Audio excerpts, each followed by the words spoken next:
आयुष्यात जोखीम पत्करा, जिंकलात तर नेतृत्व कराल आणि हरलात तर मार्गदर्शन करा। यानंतर पहिला प्रश्न असा आहे येथे, जसे शेतजमिनी वारस हक्कामध्ये फक्त आमच्या मोठ्या चुलत्याने नाव मिळकतीला वारस म्हणून लागले आहे तर काय करावे।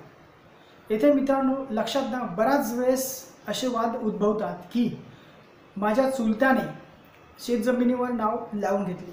येथे सर्वात महत्त्वाची गोष्ट बघणं गरजेचं आहे की जर समजा तुमच्या आजोबाची जमीन होती आणि आजोबांनी जर स्वकष्टाने ती जमीन मिळवली असेल आणि त्यांच्या हयातीमध्ये त्यांनी ती जमीन जर चुलत्याच्या नावाने बक्षीसपत्राद्वारे किंवा मृत्यूपत्राने ती जमीन त्यांना देऊ केली असेल किंवा हस्तांतरणाद्वारे त्याला ती जमीन देऊ केली असेल तर मात्र येथे तुम्हाला असे म्हणता येणार नाही की चुलताने ती जमीन बळकावली। हे लक्षात असू द्या, हे पडताळून बघा। आणि जर समजा आता दुसरी बाजू तुम्हाला सांगतो, केव्हा तुम्ही म्हणू शकतात की चुलत्याने ती जमीन बळकावली। जर समजा तुमचे आजोबा ती जमिनीचे हस्तांतरण करण्याच्या अगोदरच मरण पावलेत, त्यावेळेस तुम्ही असे म्हणू शकता की चुलताने आपली जमीन बळकावली। तसेच जर समजा वारस हे शहरात कामासाठी गेले असतील आणि गावामध्ये वारस हक्कामध्ये नोंदीच्या वेळेस लपवण्यात आले असेल तरी देखील तुम्ही म्हणू शकता की तुमची जमीन ही चुलत्याने बळकावली। या दोन गोष्टी तुम्ही लक्षात असू द्या। अजून एक गोष्ट तुम्हाला सांगतो येथे की जे वारसांचे वारस हक्क असतात ते जन्मापासूनच असतात, त्यांना कोणी घेऊ शकत नाही, हे तुम्ही लक्षात असू द्या।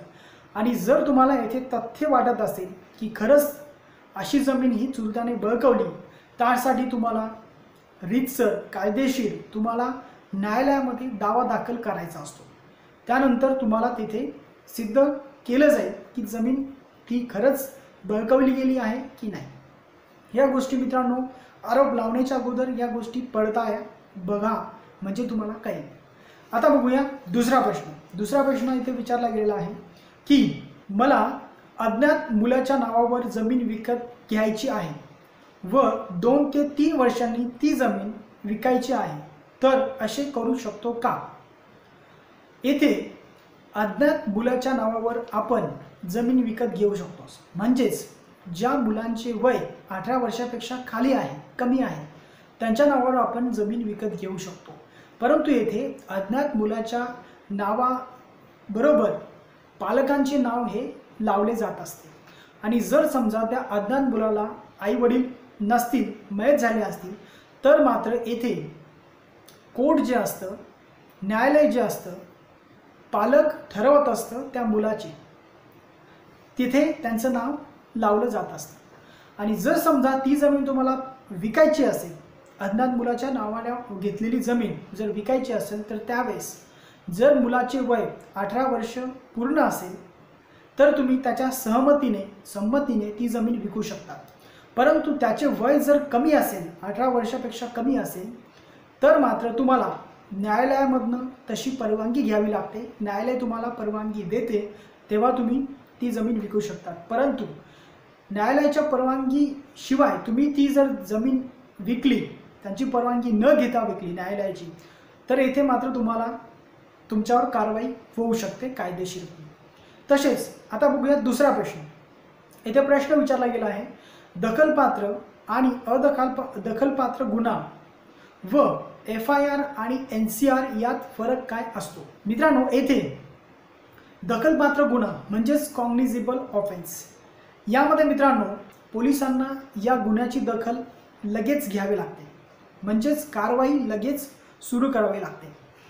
येथे कोर्टाच्या वॉरंटशिवाय पोलीस आरोपीला अटक करू शकतात। यामध्ये गुन्हे जे असतात, जसे बलात्कार असेल, चोरी करणे असेल, खून करणे असेल, असे वेगवेगळे गुन्हे यामध्ये येत असतात। आणि ज्यावेळेस गुन्हा घडतो तशी जी आपण माहिती पोलिसांना देत असतो आणि पोलीस ज्या रजिस्टरमध्ये त्याची नोंद घेत असतात त्या रजिस्टरलाच आपण FRI रजिस्टर असे म्हणत असतो, म्हणजेच इंग्लिशमध्ये फर्स्ट इन्फॉर्मेशन रिपोर्ट या रजिस्टरमध्ये ती माहिती नोंदविली जाते। तसेच आता दुसरा अदखलपात्र गुन्हा नॉन कॉग्निझेबल ऑफेन्स, यामध्ये कोर्टाच्या ज्यावेळेस परवानगी येईल, आदेश येईल, त्यावेळेस पोलीस त्या व्यक्तीला अटक करू शकतात, परंतु कोर्टाच्या पूर्व परवानगीशिवाय या गुन्ह्यामध्ये पोलीस त्या व्यक्तीला अटक करू शकत नाही। यामध्ये जे गुन्हे असतात जसे शिवीगाळ करणे, क्षुल्लक गोष्टीवर मारहाण करणे, तसेच भांडणे करणे, असे गुन्हे जे असतात हे अदखलपात्र गुन्ह्यामध्ये येत असतात। आणि याची माहिती ज्यावेळेस आपण पोलीस स्टेशनला देत असतो, पोलीस स्टेशनला ज्या रजिस्टरमध्ये ती माहिती नोंदविली जाते त्याला आपण NCR रजिस्टर असे म्हणत असतो, म्हणजेच नॉन कॉग्निझेबल रिपोर्ट। यामध्ये या दोघांचा फरक आहे, म्हणजेच कॉग्निझेबल ऑफेन्स, नॉन कॉग्निझेबल ऑफेन्स। आता बघूया दुसरा प्रश्न विचारला गेलेला आहे इथे, गायरान जमीन आपल्याला सार्वजनिक प्रयोजनासाठी वापरण्यास मिळू शकते का? येथे मित्रांनो, गायरान जमीन आपल्याला सार्वजनिक प्रयोजनासाठी वापरण्यास मिळू शकते, परंतु आता गायरान जमीन जी असते ती ग्रामपंचायतीच्या क्षेत्रामध्ये असते किंवा ग्रामपंचायतीला पूर्ण अधिकार असतात त्या जमिनीचे, त्यांच्या क्षेत्रामध्ये ती जमीन असते। आणि जर समजा आता ग्रामपंचायत जी असते ती त्या भाड्यापट्ट्यावर ती जमिनी आपल्याला देऊ शकते किंवा देतात। येथे ज्यावेळेस ती जमीन दिली जाते, ग्रामसभा व ग्रामपंचायत सदस्य यांची संमती, मंजुरी असणं गरजेचं आहे ती जमीन देण्यासाठी। तसेच मुख्य कार्यकारी अधिकारी, जिल्हा परिषद यांची देखील तेथे परवानगी लागते। त्यानंतर तशी जमीन आपण भाडेतत्वावर ग्रामपंचायतीकडनं घेऊ शकतो वापरण्यासाठी, काही कालावधीसाठी करार करून। तसेच प्रश्न बघूया दुसरा, माझ्या मित्राचे वडील 8 ते 9 वर्ष झालेत लापता आहेत, शोधून देखील मिळत नाही, तर त्यांच्या वारसांची वारस नोंद होईल का? येथे मित्रांनो बऱ्याचदा असे होते की कितीतरी कालावधीसाठी जे घरातील जे सदस्य असतात त्यांच्या नावावर मालमत्ता आहे ते जर पारंगता असतील, म्हणजे लापता असतील, तर येथे त्यांची मुले किंवा त्यांच्या पत्नी ज्या असतात, जर शेतजमीन असेल तर तलाठीकडे यांच्याकडे जातात वारस नोंदीसाठी, परंतु येथे तलाठी त्यांना वारस दाखला व प्रतिज्ञापत्र हे तशा वेळेस कोर्टातनं आणायला लावतात, त्यानंतर ती वारस नोंद केली जात असते। आणि या परिस्थितीमध्ये त्या वारसांना किंवा त्या व्यक्तीच्या पत्नीला कोर्टामध्ये तसा अर्ज करावा लागतो। तसा अर्ज केल्यानंतर कोर्ट हे सर्व गोष्टी पडताळून बघून तुम्हाला कायद्याप्रमाणे, म्हणजेच भारतीय वारसा कायदा 1925 कलम 370 आणि भारतीय पुरावा कायदा 1872 कलम 107 व 108 प्रमाणे तुम्हाला तसा प्रमाणपत्र हे देतात। त्यानंतर तुमची जी वारस नोंद आहे तशी होऊ शकते, तलाठी तशी वारस नोंद ही करून घेऊ शकतात, हे इथे लक्षात असू द्या। तसेच आता बघूया दुसरा प्रश्न विचारला गेला इथे, गावठाणातील खाजगी प्लॉटची मोजणी करता येते का? येथे मित्रांनो गावठाणातील जे खाजगी प्लॉट असतात त्याची मोजणी आपण करून घेऊ शकतो।